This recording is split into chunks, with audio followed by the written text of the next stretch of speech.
Aksi melawan penyalahgunaan kekuasaan yang dinilai telah melecehkan konstitusi negara demi kepentingan politik terus berlanjut di kalangan para akademisi dan pakar hukum. Pada Selasa petang, para akademisi dan pakar hukum dari berbagai perguruan tinggi menggulirkan gerakan kampus menggugat di gedung Balairung Universitas Gadjah Mada, Yogyakarta. Dalam orasinya, Wakil Rektor Universitas Gadjah Mada, Yogyakarta, Ari Sujito menyebut, penyelewengan konstitusi yang terlembaga saat ini tidak akan dibiarkan oleh masyarakat sipil bersama kalangan kampus. Karena kecenderungan yang kita saksikan adalah konspirasi, oligarki yang terus dilembagakan dan semakin permisif, bahkan distrust semakin tinggi. Konstitusi begitu mudah diselewengkan, konstitusi mudah diakali, dan itu gak mungkin akan bisa diselesaikan dalam waktu dan dalam cara-cara yang formal.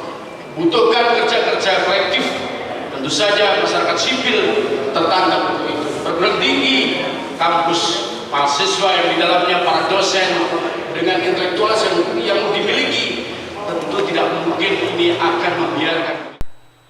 Sementara itu, pakar hukum tata negara Universitas Gadjah Mada Yogyakarta Zainal Arifin Mohtar memandang perlunya digelar pengadilan rakyat untuk mengadili pelecehan konstitusi yang telah melembaga. Zainal Arifin Mohtar menyebut UGM bisa menjadi tempat digelarnya pengadilan rakyat sebagai bentuk pelunasan hutang atas tagihan dosanya yang ikut memperjuangkan selama ini.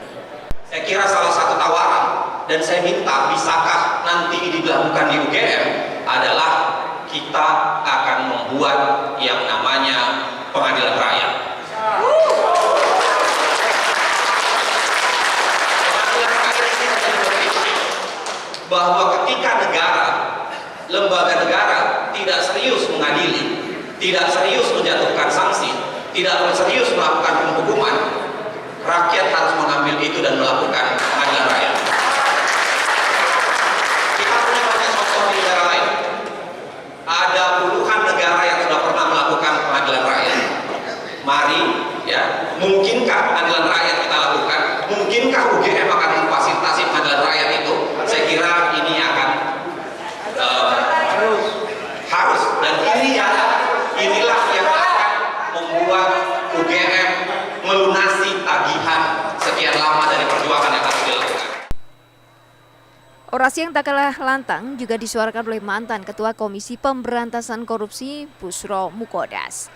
Bushro menyebut konstitusi Indonesia diserang virus dinasti politik yang bersumber di Istana Negara. Virus itu adalah virus pembunuh demokrasi dan kedaulatan rakyat. Virus itu bernama dinasti politik despotik. Sumber virus itu adalah di sekitar Monas, tepatnya di Istana Negara. Kedua, virus itu hidup subur ketika rakyat terus dipakir miskinkan dan diyatimpiunkan, dipiatukan secara politik, hukum, ekonomi, HAM, dan ekonomi.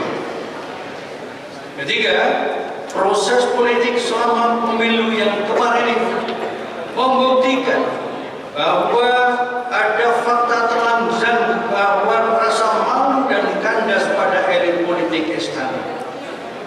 Etika politik dikubur dan diganti dengan berkobarnya sahabat nafsu politik keluarga presiden. Bukti keterlanjangan etika politik kenegaraan adalah direnggutnya konstitusi kita 1945 terutama, dan marwah Mahkamah Konstitusi terutama lewat putusan MK nomor 90 tahun 23 yang memberikan privilege secara amoral, asosial terhadap anak sulung Presiden Jokowi yang bernama Gibran. Ini saatnya seluruh sivitas akademika dan pimpinan perguruan tinggi negeri maupun swasta tidak lagi bisa tinggal diam. Ilmuwan yang diam itu sama saja mendiamkan kejahatan. Para deklarator berharap gerakan kampus menggugat ini juga disuarakan di seluruh perguruan tinggi di Indonesia dengan menggandeng masyarakat umum. Michael Aryawan, Kompas TV, Sleman, Yogyakarta.